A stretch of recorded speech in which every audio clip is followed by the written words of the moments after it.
హరి ఓం.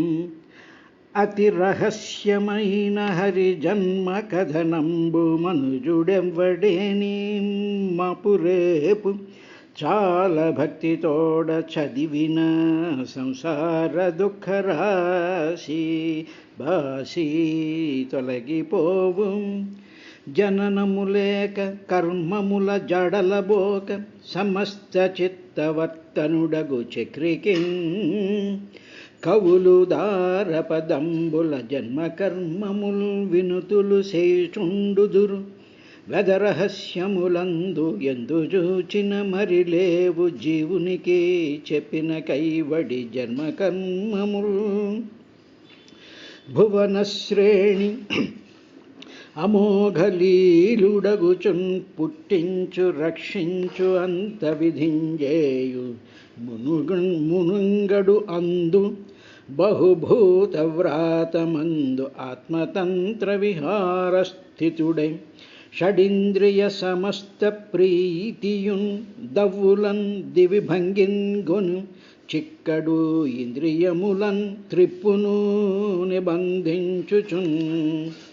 జగదధినాథుడైన హరి సంతతలీలలు నామరూపముల్ తగిలి మనోవచగతుల తార్కిక చాతుర్యం తగల్గినన్ మిగిలి కుతర్కవాదిదగ మేరలు చేసి ఎరుంగ నేర్చునే అగణిత వర్తన క్రమమును అజ్ఞుడెరుంగీను తింపనోపునే. ఇంచుక మాయలేక మదిన నడువాయని భక్తితోడ వర్తించుచు ఎవడేని హరిదివ్య పదాంబుజ గంధరాశి సేవించున తండెరుంగు. అరవింద భవాదులకైన దుర్లభోదంచితమైన హరి ఉదార మహాద్భుత కర్మ మార్గముల్. హరిపదద్వయ భక్తి మీ వలన నిట్లారూఢమై ఉండునే తిరుగంబారదు చిత్తవృత్తి హరిపై దీపించి మీ లోపలన్ ధరణీ దేవతలార. మిరులు మహాధన్యుల్ సమస్తజ్ఞులున్ హరిచింతన్ మిము చందవెన్నడును జన్మాంతర్వ్యధాయోగముల్. హరి ఓం. కాలద్రవ్యగుణైరస్య త్రివిధః ప్రతి సంక్రమః ఆద్యస్తు మహత్సర్గో గుణవైషమ్యమాత్మనః ద్వితీయస్త్వహం యత్ర ద్రవ్యజ్ఞానక్రియోదయః భూతసర్గః తృతీయస్తు తన్మాత్రో ద్రవ్యశక్తిమాన్ చతుర్థ ఐంద్రియः సర్గో యస్తు జ్ఞానక్రియాత్మకः వైకారికో దేవసర్గః పంచమో యన్మయం మనః అంటూ మైత్రేయ మహర్షి చాలా క్లుప్తంగా విదురుడికి బ్రహ్మదేవుడు సృష్టించబోయేటువంటి నవవిధములైనటువంటి సృష్టిల గురించి ఆయన చెప్తూ ఏమిటి చేశాడు అంటే, ఓ విదురా, ఈ సృష్టి అంతా కూడా ప్రాకృతము వైకృతము అని చెప్పి రెండు విధాలుగా 9 సృష్టులు కలిసి ఉంటాయి. అంటే ఆ 9టిని కూడా ప్రాకృతము వైకృతము అని చెప్పి 2 క్లాసిఫికేషన్స్ చేసే సృష్టిని చేశారు. అందులో మొట్టమొదట మామూలుగా ఆయన చేసినటువంటిది ఏమిటంటే, సృష్టి అంటే ఇప్పుడు మనం చూస్తూ ఉండేటువంటి జగత్తు విశ్వము ఇది కదా సృష్టి. అదే కాకుండా మనలో జీవులలో ఉండేటువంటి ఆలోచనలు, బుద్ధి, అవ్యక్తంగా ఉండేటువంటి కాలము, తరువాత మాయాశక్తి, ఈశ్వరుడు, ఇవన్నీ కూడా సృష్టిలోని భాగాలే. కాబట్టి ఇవన్నీ ఉన్నాయి. వీటిల్లో కాల ద్రవ్య గుణైరస్య త్రివిధ, కాలము, తర్వాత ద్రవ్యము అంటే మ్యాటర్, టైం, మ్యాటర్, మరియు గుణములు అంటే the properties of the matter, the properties of కాలం. ఈ 3 కూడా మొట్టమొదటగా ఇవి మామూలుగా ఉన్నాయి. ఇవి సృష్టిలో ఉండాల్సినటువంటి ప్రధానమైనటువంటి అంగాలు. తరువాత ఈ 3 ఉన్నవి బాగానే ఉంది, ఇవి నిత్యం అలా ఉండిపోతాయా? వాటికి ఏదైనా అంతం ఉందా అంటే ఎందుకు లేదు. వాటికి 3 విధములైనటువంటి ప్రతి సంక్రమాలు ఉన్నాయి, అంటే ప్రళయాలు ఉన్నాయి. ఈ కాలానికి కానీ, ద్రవ్యానికి కానీ, ఈ గుణాలకి కానీ ప్రళయం ఉంటుంది, అంటే అంతం ఉంటుంది. వాటినే నిత్య నైమిత్తిక ప్రళయములు అంటూ ఉంటారు. ప్రాకృత ప్రళయములు నిత్యము, నిత్య ప్రళయము, ప్రాకృతిక ప్రళయము, తరువాత నైమిత్తిక ప్రళయమని ఇవి ఎండవుతూ ఉంటాయి అని చెప్పి దాని గురించి ఒకసారి చెప్పేసేసి ఏమన్నాడంటే, ఆద్యస్తు మహత్సర్గో గుణవైషమ్యమాత్మన అన్నాడు. అట్లా మొట్టమొదటి సృష్టి ఏమిటి అంటే, ఆ మొట్టమొదటి సృష్టి అంటే ప్రొజెక్ట్ చేయబడినటువంటిది ఏమిటంటే మహత్తత్వము అనేటువంటిది మొట్టమొదటి సృష్టి అయ్యా. ఆ సృష్టి దేనివల్ల వచ్చిందంటే గుణవైషమ్యం. సత్వరజస్తమో గుణాలు ఎక్కడున్నాయి? పరమాత్మలో ఉండేటువంటి మాయాశక్తిలో అవి నిక్షిప్తమై ఉన్నాయి. ఇప్పుడు మహత్తత్వం అనేటువంటి సృష్టి మొదలు జరుగుతుంది. ఆ మహత్తత్వంలోకి ఏమొచ్చాయి అంటే గుణవైషమ్యముల వల్ల, అంటే వైషమ్యం అంటే డిఫరెన్సెస్ అన్నమాట. సత్వగుణం తర్వాత తమోగుణం, తర్వాత రజోగుణం, వీటిల్లో డిఫరెన్సెస్ ఉన్నాయి. అంటే ఏమిటి? 70%, 50%, 20%. వాటిల్లో ఉండేటువంటి సత్వగుణానికి ఉండేటువంటి ధర్మము, రజోగుణానికి ఉండేటువంటి ప్రాపర్టీ, అదే తమోగుణానికి ఉండేటువంటి ప్రాపర్టీస్, వాటి యొక్క ఆ ప్రపోర్షన్స్ ఉన్నాయే, ఈ ప్రపోర్షన్స్ని వైషమ్యములు అంటారు. కాబట్టి ఇందులో మహత్తత్వం అనేటువంటి దాంట్లో ఇలాగా ఈ సృష్టికి కారణభూతమైనటువంటి సత్వరజస్తమో గుణాల యొక్క వైషమ్యములు, ఆ డిఫరెన్సెస్, ఆ ప్రపోర్షన్స్తో ఉండేటువంటి ఆ టోటల్ ప్రాసెస్ని మహత్తత్వం అంటారయ్యా. మొట్టమొదట ఆ మహత్తత్వం అనేటువంటిది ఆది అస్తు, అది ఉంది. దాని పేరు మహత్ సర్గ. మహత్తత్వం అనేటువంటి సృష్టి అది గుణవైషమ్యం. ఈ గుణాలలో ఉండేటువంటి తేడాల వల్ల వచ్చినటువంటిది. ఇక రెండవ సృష్టి గురించి చెప్తూ ద్వితీయ రెండవ సృష్టి అహంకార సృష్టి అంటారు. యత్ర ద్రవ్యజ్ఞానక్రియోదయ భూతసర్గ తృతీయస్తు తన్మాత్రో ద్రవ్యశక్తిమాన్. ఇక మహత్తత్వం మొదటి సృష్టి, మొదటి ఎక్స్పోజ్ అయినటువంటిది, అంటే మొట్టమొదట ప్రొజెక్ట్ చేయబడినటువంటిది. ఆ ప్రొజెక్ట్ చేయబడినటువంటి మహత్తత్వంలో ఏమున్నాయంటే సత్వరజస్తమో గుణాల యొక్క ప్రపోర్షన్స్, వాటి యొక్క ధర్మాలతో నిక్షిప్తమైపోయి ఒక ముద్దలాగా మహత్తత్వం ఉంది. ఆ తర్వాత మహత్తత్వంలోకి అహంకారం రెండవ సృష్టి. ద్వితీయ అహంకార సృష్టి. అహం అంటే నేను అనేటువంటి భావన. ఈ భావన, నేను అనేటువంటి భావన కలిగినటువంటిదే అహంకార సృష్టి. దాన్ని అహంకార సర్గము అంటారు.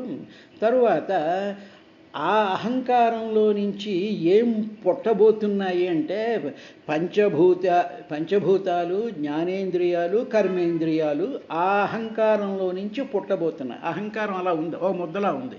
ఆ ముద్దలో మనం చూస్తూ ఉండేటప్పటికీ పంచభూతాలు, తర్వాత జ్ఞానేంద్రియాలు, తర్వాత కర్మేంద్రియాలు, ఇవన్నీ కూడా అహంకారంలో ఉన్నాయి. ఇది రెండవ సృష్టి, అంటే ముద్ద కింద ఉంది. మహత్తత్వం ఒక ముద్ద, తర్వాత ఏమో అహంకారం ఒక ముద్ద. ఇక మూడవది యత్ర ద్రవ్య జ్ఞాన క్రియోదయ. అహంకారంలో ద్రవ్య జ్ఞాన క్రియోదయ, ద్రవ్యానికి సంబంధించినటువంటిది, జ్ఞానానికి సంబంధించినటువంటిది, క్రియకి సంబంధించినటువంటివి మూడు అహంకారంలో ఉన్నాయి. అంటే అవి ఏమిటన్నమాట? ద్రవ్యములు అంటే పంచభూతాలు, తర్వాత జ్ఞానము అంటే జ్ఞానేంద్రియాలు, తర్వాత క్రియోదయ కర్మేంద్రియాలు. కాబట్టి ఈ ద్రవ్యము, జ్ఞానము, క్రియ అని మూడింటిని కూడా సంపాదించుకున్నటువంటి పంచభూతాలు, జ్ఞానేంద్రియాలు, కర్మేంద్రియాలు ఒక ముద్ద కింద అహంకారం అనేటువంటి ఆ బంతిలో లేకపోతే ఆ సృష్టిలో ఉన్నాయి. ఇది అయిన తర్వాత ఇక మూడవది భూత సర్గస్తృతీయస్తు తన్మాత్రో ద్రవ్యశక్తిమాన్. ఇక మూడవ సృష్టి ఏమిటి అంటే అది సూక్ష్మభూతములతో కూడుకున్నటువంటి పంచతన్మాత్ర యొక్క సృష్టి. ఈ సూక్ష్మభూతాలు అంటే సూక్ష్మ మహాభూతముల యొక్క సృష్టి. ఇక్కడ పంచమహాభూతములు సూక్ష్మ మహాభూతములని మహా అనేటువంటి పదం వాడతారు. ఇది కొంచెం జాగ్రత్తగా మనం దాన్ని దృష్టిలో పెట్టుకోవాలి. పంచమహాభూతములు పంచభూతములు, పంచమహాతన్మాత్రలు సూక్ష్మ మహాభూతములు సూక్ష్మభూతములు అంటే మహా అనేటువంటి పదం ఒకటి వస్తుంది, దాని తర్వాత చెప్తా. ఇప్పుడు ఈ సూక్ష్మభూతాలు ఉన్నాయే ఇవి పంచమహాసూక్ష్మభూతాలు, సూక్ష్మ మహాభూతములు అంటారు. అవి వాటినే తన్మాత్రలు అంటారు. ఈ తన్మాత్రలు అనేటువంటి దానిలో ఏముంది అంటే తన్మాత్రో ద్రవ్యశక్తిమాన్. ఆ తన్మాత్రలు అనేటువంటి ఒక ముద్ద ఉంది. ఆ ముద్దలో దాని యొక్క లక్షణం ఏమిటంటే ద్రవ్యశక్తిమాన్. ఆ తన్మాత్రలలో ఉండేటువంటి లక్షణం, ఆ తన్మాత్రలకు ఉండేటువంటి గుణం ఏమిటంటే ద్రవ్యం పదార్థములలోకి శక్తిని ఇంజెక్ట్ చేయగలిగినటువంటిది. ద్రవ్యశక్తిమాన్ భూత సర్గ తృతీయస్తు. ఈ సూక్ష్మ మహాభూతాలు అన్నమాట. ఇది మూడవది. తృతీయస్తు మూడవది తన్మాత్ర, దాని తన్మాత్రలు అంటారు. అది ఆ తన్మాత్ర సృష్టి ఉందే అది ద్రవ్యశక్తిమాన్, పదార్థాలలో శక్తిని నింపేటువంటిది. కాబట్టి స్థూల మహాభూతాలు అయినటువంటివి ఏమిటంటే పంచమహాభూతాలు, మహాజ్ఞానేంద్రియాలు, మహాకర్మేంద్రియాలు. అది అది మహాభూత సృష్టి. ఇది మహా సూక్ష్మ సృష్టి. వీటిల్నే ఈ తన్మాత్రలనే మనం ఏమిటనుకుంటామంటే శబ్ద రూప స్పర్శ రసగంధముల్ని తన్మాత్రలు అంటారు. ఈ తన్మాత్రల గురించి మనం కొంచెం వివరంగా చెప్పుకోవాల్సిన అవసరం ఉంది. ఇప్పుడు ఈ సృష్టి ఉందే ఈ తన్మాత్రల సృష్టి సూక్ష్మంగా ఉంటుంది. సూక్ష్మంగా అంటే ఏమిటి? చాలా ఒక బీజప్రాయంలో ఉంటుంది. ఇవి 5 రకాలైనటువంటి సృష్టుల్ని దీంట్లో ఉంటాయి. ఈ తన్మాత్రలో 5 రకాలైనటువంటి ప్రాపర్టీస్ ఉంటాయి ఈ తన్మాత్రలకి. అవే శబ్ద స్పర్శ రూప రస గంధములు అనేటువంటివి ఆ తన్మాత్రలు అన్నమాట. ఆ తన్మాత్రలలో ఈ సృష్టి జరుగుతూ ఉంటుంది. కాబట్టి ఇటువంటి తన్మాత్రలతో ఉండేటువంటిదా అది మూడవ సృష్టి అయింది. ఇక నాలుగవ సృష్టి చతుర్థ ఐంద్రియ సర్గో యస్తు జ్ఞానక్రియాత్మకః. తర్వాత వైకారికో దేవసర్గ పంచమో యన్మయం మనః. తరువాత చతుర్థ నాలుగవ సృష్టి ఉందే అది జ్ఞానేంద్రియ కర్మేంద్రియముల సృష్టి. ఏమండి మరి ఇందాక చెప్పారు కదా అహంకారంలో పంచమహాభూతాలైనటువంటి పంచమహాభూతాలు, పంచమహాజ్ఞానేంద్రియాలు, పంచకర్మేంద్రియాలు, మహా అంటే ఏమిటి? మహాభూతాలతో అహంకారంలో మహాభూతాలు ఉన్నాయి. ఇక ఆ మహాభూతాలలో నుంచి పంచమహాభూతాలలో నుంచి పంచభూతాన్ని సృష్టించాలి. అంటే దాన్ని ఏ విధంగా మనం అర్థం చేసుకోవడానికి ప్రయత్నించవచ్చు అంటే ఉదాహరణకి పెద్ద మట్టి ముద్ద ఉందనుకోండి, పెద్ద మట్టి ముద్ద, అది మహాభూతం అనుకుందాం. అంటే పంచమహాభూతాల్లో ఒక మహాభూతం, ఒక పెద్ద మట్టి ఉంది. అందులో నుంచి కొంచెం తీసామనుకోండి, అవి పంచభూతాలు అన్నమాట. అందులో మహాభూతంలో నుంచి ఒక ముద్ద కానీ కొంత ప్రపోర్షన్ దాన్ని కొంచెం బయటికి తీసామనుకోండి, అది మహాభూతం కాకుండా భూతము అవుతుంది. అంటే ఏమిటి? పంచమహాభూతములు అంటే మహాకాశము, మహాపృథ్వీ, మహాజలము, మహాగ్ని, మహాకాశము, ఇది మహాశబ్దంతో ఉంటాయి.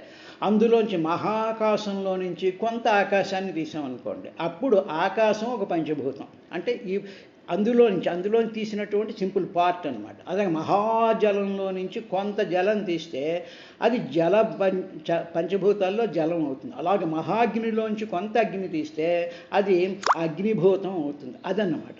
ఆ విధంగా ఈ మహాభూతాలన్నీ జ్ఞాన కర్మేంద్రియాలన్నీ కూడా ఉండేటువంటిది అహంకారం. అది రెండో సృష్టి.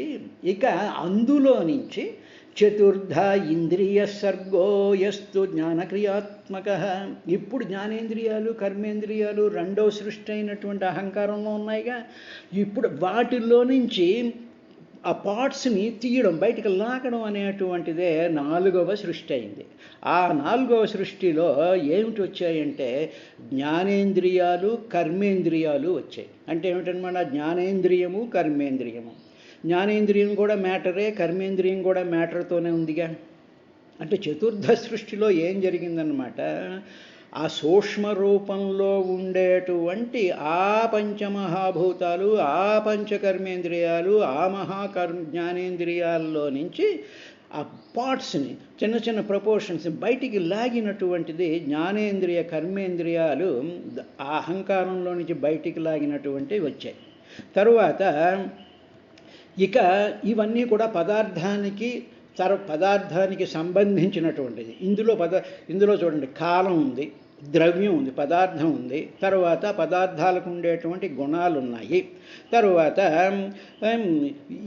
ఇవన్నిటితో పాటు అహంకారం ఉంది. అహంకారంలో ఈ మహాలు ఉన్నాయి. ఆ తర్వాత 5 సూక్ష్మ మహాభూతాలు, పంచతన్మాత్రలు, మహాస్వరూపంలో పంచతన్మాత్రలు ఉన్నాయి.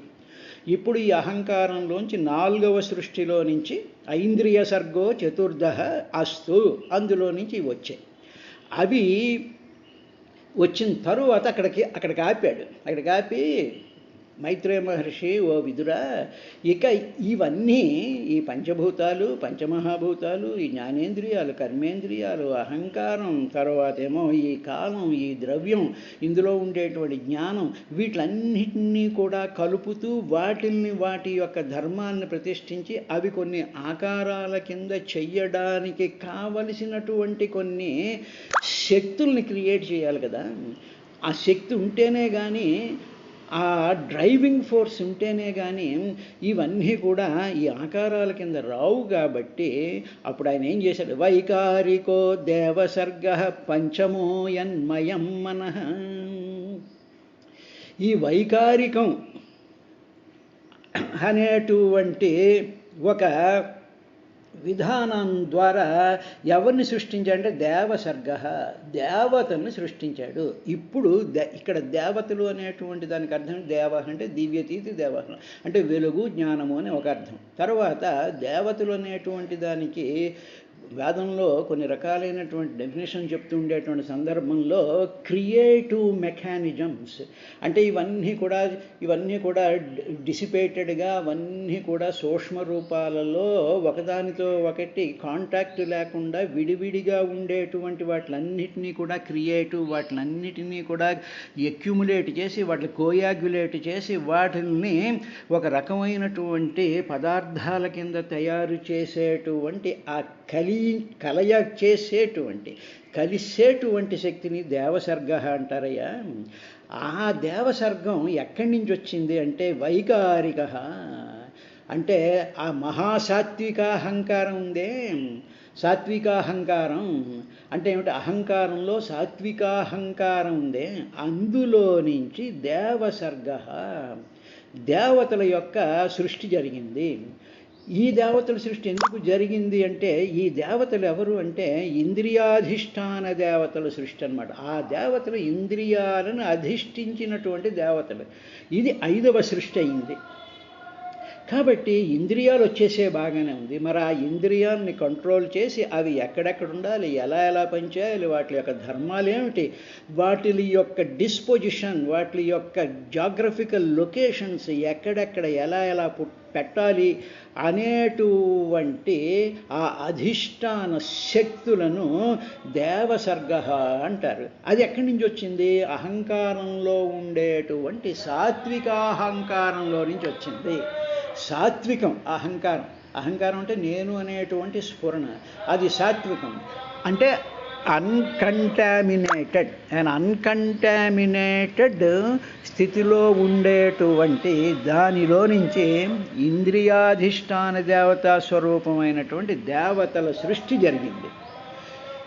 ఇది అది ప్లస్ మనసు కూడా వచ్చాయి. మనస్సు అంటే ఏమిటి? ఇంద్రియాలు వచ్చేసాయిగా. ఎప్పుడైతే జ్ఞానేంద్రియాలు కర్మేంద్రియాలు వచ్చేసాయో, దానికి సంబంధించినటువంటి అధిష్టాన దేవతలు వచ్చేసారో, అప్పుడు the work begins to start. అది మొదలైంది. అలా మొదలైనప్పుడు ఈ ఇంద్రియాల ద్వారా వచ్చి అధిష్టాన దేవతలు కూర్చున్న తరువాత మనసు అనేటువంటిది ఒకటి పుట్టింది. ఏకాదశ 11వ ఇంద్రియం కింద మనసు వచ్చింది. కాబట్టి ఆ ఇంద్రియాధిష్టాన దేవతలు ప్లస్ మనసు కూడా వైకారికో దేవసర్గ పంచమో యన్మయం మనః. అది పంచమ సృష్టిలో ఇంద్రియాధిష్టాన దేవతలు ప్లస్ మనసు అనేటువంటిది 5వ సృష్టి వచ్చింది. తరువాత ఇంతవరకు 5 సృష్టిల గురించి చెప్పిన తరువాత ఇక షష్ఠస్తు తమసర్గో యస్వబుద్ధికృత ప్రభో షడమే ప్రకృతా సర్గా వకృతా నపి మే శృణు. ఓ విదురా, ఈ జీవులకు ఆవరణ ఉన్నది, తరువాత విక్షేపము అనేటువంటి 2 రకాలైనటువంటి గుణాలు వచ్చేసాయి వీళ్ళకి. ఈ గుణాలుతో కూడుకున్నటువంటి ఆ జీవ సృష్టి ఉందే, అది 6వ సృష్టి. అంటే ఏమిటనమాట? ఇప్పుడు జీవులు రావాలి అంటే ప్రాణాలతో కూడుకుని చైతన్యాత్మకంగా ఇంద్రియాలని పంచభూతాత్మకంగా శరీరము, తర్వాత దాని అధిష్టాన దేవతలు, దానితో పాటు వచ్చినటువంటి మనస్సు, ఇలాంటి సిస్టమ్స్తో తయారు చేసినటువంటి దేహ ప్రక్రియలు, అందులో దాంట్లోకి వచ్చినటువంటి జీవుడికి సంబంధించినటువంటిదంతా చూసావా? ఇవన్నీ 14 లోకాల్లో ఉండేటువంటి జీవులకి ఒక పెద్ద ప్రాబ్లం ఒకటి వచ్చింది. ఏమిటి వచ్చింది అంటే, ఆ జీవులకి ఒక ఆవరణ ఉన్నది. అంటే ఆ జీవులు వచ్చేసేటప్పటికి వాళ్ళ కళ్ళకి ముందు ఒక తెర, ఒక ఆవరణ వచ్చేసింది. అంటే ఒక ముసుగు లాంటిది వచ్చేసింది. అది అవిద్య, అజ్ఞానం వచ్చింది. అంటే ఇప్పుడు మానవులలో, జీవులలో ఉండేటువంటి అజ్ఞానం ఎప్పటిది? అనాది. సృష్టిలో అది ఒక భాగము. కాబట్టి అనాది అయినటువంటి అవిద్య వచ్చేసింది ఈ జీవులకి. ఒక ఆవరణ వచ్చేసింది. అంటే జీవుడు వచ్చేసాడు, ఇంద్రియాలు వచ్చేసాయి, కర్మేంద్రియాలు వచ్చేసాయి, మనసు వచ్చేసింది, తర్వాత కాలము పదార్థం వచ్చేసింది, అంతా వచ్చేసింది. ఒక జీవుడు వచ్చేసాడు, శరీరం వచ్చేటప్పటికి. కానీ వాడికి అసలైనటువంటి తాను ఎక్కడి నుంచి వచ్చానో అనేటువంటి విషయం మర్చిపోయి, తన అసలు స్వరూపం ఏమిటో మర్చిపోయి, తన శరీరము అనుకుంటూ, తన మనసు అనుకుంటూ, తన ఇంద్రియానికి అధిష్టాన దేవతలు ఉన్నారనుకుంటూ, జీవితాన్ని నేను అనుభవించాలి అనుకునేటువంటి అహంకారంతో కూడినటువంటి స్థితి వాడికి వచ్చేసి, అసలు తాను ఎక్కడి నుంచి వచ్చాడు, తన పుట్టుక స్థానం ఎక్కడ, మూల కారణం బెవ్వడనాది మధ్యలయుడెవ్వడు, సర్వము తానై అయిన వాడెవ్వడు, ఆ ఆత్మభవుడు సర్వానికి మూల కారణమైనటువంటి వాడు తెలియనటువంటి స్థితిని, దానిని ఆవరణ అంటారు. అటువంటి ఆవరణ అబుద్ధికృత. ఆ జీవులకి అబుద్ధి అంటే ఆ తెలుసుకోలేనటువంటి ఒకటి. తరువాత విక్షేపము అంటే ఆవరణ, కప్పేయడం ఒకటి, విక్షేపం ఒకటి. అంటే విక్షేపము అంటే ఏమిటంటే లేనిది ఉన్నట్టుగా కనిపించడం. ఈ 2 కూడా వచ్చినటువంటి ఆ ప్రాపర్టీని, ఆ సృష్టిని తామస సృష్టి అంటారు. అవిద్య అనేటువంటిది పుట్టుకొచ్చింది. తర్వాత ఈ 6 ప్రకృతులు ఉన్నాయే, ఈ 6 త్రిగుణాత్మక, ఇవన్నీ ఈ 6 కూడా దేనికి సంబంధించినటువంటి అంటే ప్రకృతికి సంబంధించినటువంటివి. అంటే ఏంటి? కాలము, ద్రవ్యము, ఇంద్రియాలు, పంచభూతాలు, తరువాత ఈ అధిష్టాన దేవతా స్వరూపాల్లో శరీరంలో ఉండేటువంటివి, ఇవన్నీ కూడా దేనికి సంబంధించినవి అంటే కాలానికి, శరీరం, పంచభూతాలకి అంటే పదార్థాలకి, పదార్థాల్లో ఉండేటువంటి గుణాలకి ఇవన్నీ కలిసి ఇది తెలుసుకోలేనటువంటి, తానెవరో తెలుసుకోలేనటువంటి అవిద్య ఒక ఆవరణ వచ్చేసి కనిపిస్తూ ఉండేటువంటి ప్రతి దాన్ని కూడా ఒకదాని బదులు మరొకటి అనుకునేటువంటి లేనిది కానవచ్చుట, అసలు లేనటువంటిది ఉన్నట్టుగా కనిపించేటువంటి, అంటే ఎండమావుల్లా నీరు లేని చోట నీరు ఉన్నట్టుగా కనిపించడం అనేటువంటిది ఎంత జ్ఞానంతో ఉన్నవాడికైనా తెలుస్తుంది. అదేవిధంగా చెట్లు పొట్లు ఇవన్నీ, నక్షత్రాలు ఇవన్నీ కనిపిస్తున్నాయి, ఇవి నిజంగా లేవు. వీటిలన్నిటికీ మూల కారణమైనటువంటి పరమేశ్వరుడు ఉన్నాడు. ఆ పరమేశ్వరుడు కనిపించకుండా ఉండేటువంటి లక్షణాన్ని అవిద్య అంటారు. అలా కనిపించకుండా ఉండి ఇవి నక్షత్రాలు, చెట్లు పొట్లు, మనుషులు, మానవులు, ఆలోచనలు, సుఖాలు, దుఃఖాలు అనుకునేటువంటి దాన్ని విక్షేపము అంటారు. అలాంటి సృష్టిని తామిశ్ర సృష్టి అంటారు. ఇది 6వదయ్య. రేపటి కార్యక్రమంలో మిగతా సృష్టిల గురించి వివరిస్తాను అన్నాడు వైదురుడుకి మైత్రేయుడు.